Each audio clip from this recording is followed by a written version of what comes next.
The Federalist. 7th. The same subject continued, concerning dangers from dissensions between the states. Hamilton for the Independent General. To the people of the state of New York, it is sometimes asked, with an air of seeming triumph, what inducements could the states have, if disunited, to make war upon each other? It would be for answer to this question to say precisely the same inducements which have, at different times, deluged in blood all the nations in the world.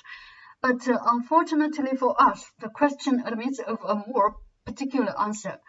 There are causes of differences within our immediate contemplation, of the tendency of which, even under the restraints of a federal constitution, we have had sufficient experience to enable us to form a judgment of what might be expected if those restraints were removed. Territorial disputes have at all times been found one of the most fertile sources of hostility among nations. Perhaps the greatest proportion of wars that have desolated the earth have sprung from this origin. This course would exist among us in full force. We have a vast tract of unsettled territory within the boundaries of the United States.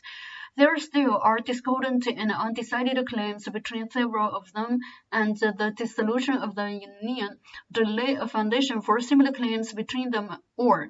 It is well known that they have heretofore had a serious and animated discussion concerning the rights to the lands which were ungranted at the time of the Revolution, and which usually went under the name of Crown lands. The states within the limit of whose colonial government they were compromised have claimed them as their property. The others have contended that the right of the Crown is, in this article, devolved upon the Union, especially as to all that part of the Western Territory which, either by actual possession or through the submission of the Indian proprietors, was subjected to the jurisdiction of the King of Great Britain till it was relinquished in the Treaty of Peace. This, it has been said, was at all events an acquisition to the Confederacy by compact with a foreign power. It has been the prudent policy of Congress to appease this controversy by prevailing upon the states to make accession to the United States for the benefit of the whole. This has been so far accomplished as, under a continuation of the Union, to afford a decided prospect of an amicable termination of the dispute. And dismemberment of the Confederacy, however, would revive this dispute and would create others on the same subject. At present, a large part of the vacant Western Territory is, by cession at least, if not by any anterior right, the common property of the Union. If that were at an end, the states which made the cession on a principle of federal compromise would be after when the motive of the grant had ceased, to reclaim the lands as a reversion. The other states would no doubt insist on a proportion by right of representation. Their argument would be that a grant once made couldn't be revoked, and that the justice of participating in territory acquired or secured by the joint efforts of the Confederacy remains undiminished. If contrary to probability, it should be admitted by all the states that each had a right to a share of this common stock, there would still be a difficulty to be surmounted as to a proper rule of apportionment. Different principles would be set up by different states for this purpose, and as they would affect the opposite interests of the parties, they might not easily be susceptible of a pacific adjustment. In the wide field of Western Territory, therefore, we perceive an ample theatre for hostile pretensions without any umpire or common judge to interpose between the contending parties. To reason from the past to the future, we shall have good ground to apprehend that the sword would sometimes be appealed to as the arbiter of their differences. The circumstances of the dispute between Connecticut and Pennsylvania respecting the land at Wyoming admonish us not to be sanguine in expecting an easy accommodation of such differences. The Articles of Confederation obliged the parties to submit the matter to the decision of a federal court. The submission was met, and the court decided in favor of Pennsylvania, but Connecticut gave strong indications of dissatisfaction with that determination.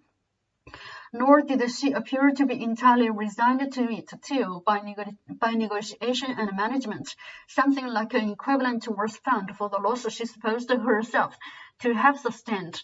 Nothing here said is intended to convey the slightest censure on the conduct of that state. She no doubt sincerely believed herself to have been injured by the decision, and the states, like individuals, acquiesced with great reluctance in determinations to their disadvantage.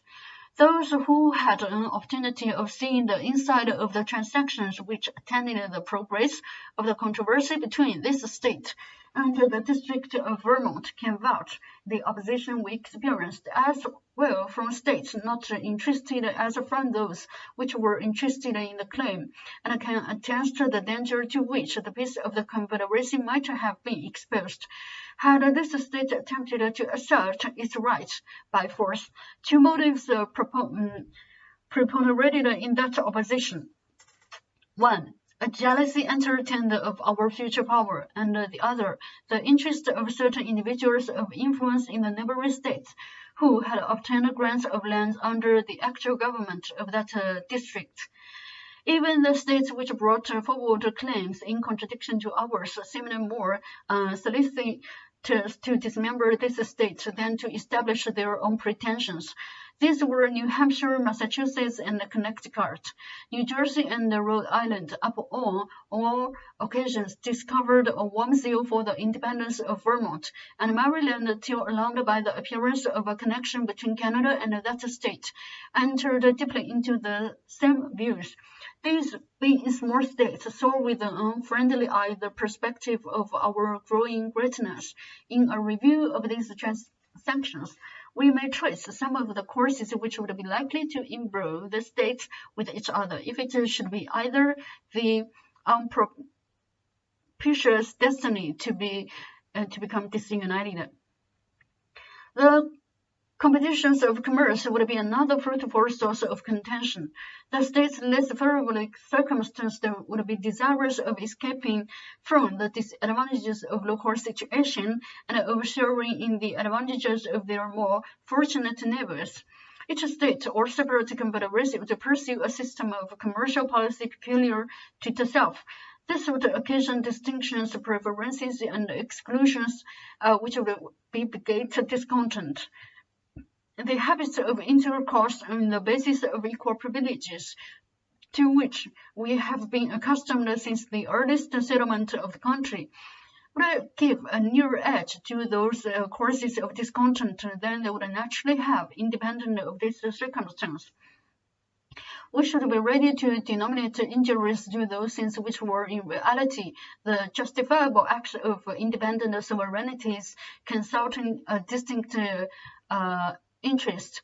The spirit of enterprise which characterizes the commercial part of America has left no occasion of displaying itself unimproved. It is not at all probable that this unbridled spirit would pay much respect to those regulations of trade by which particular states might endeavor to secure exclusive benefits to their own citizens. The infractions of these regulations on the one side, the efforts to prevent and repeal them on the other side, would naturally lead to outrages and these two reprisals and wars. The opportunities which some states would have of rendering others tributary to them by commercial regulations would be impatiently submitted to by the tributary states. The relative situation of New York, Connecticut, and New Jersey would afford an example of this kind. New York, from the necessities of revenue, must lay duties on her importations. A great part of these duties must be paid by the inhabitants of the two other states in the capacity of consumers of what we import. New York would neither be willing nor able to forego this advantage. Her citizens would not consent that a duty paid by them should be remitted in favor of the citizens of her neighbors, nor would it be practicable if there were not this impediment in the way to distinguish the customers in our own markets. Would Connecticut and New Jersey alone submit to be taxed by New York for her exclusive benefit? Should we be long permitted to remain in the quiet and undisturbed enjoyment of a metropolis, from the possession of which we derived an advantage so odious to our neighbors and, in their opinion, so oppressive? Should we be able to preserve it against the incumbent weight of the Connecticut on the one side and then cooperating pressure of New Jersey on the other? These are questions that Tamaridi alone will answer in the affirmative. The public debt of the Union would be a further course of collision between the separate states or confederacies. The apportionment in the first instance and the progressive extinguishment afterwards would be alike productive of your humor and animosity. How would it be possible to agree upon a rule of apportionment satisfactory to all?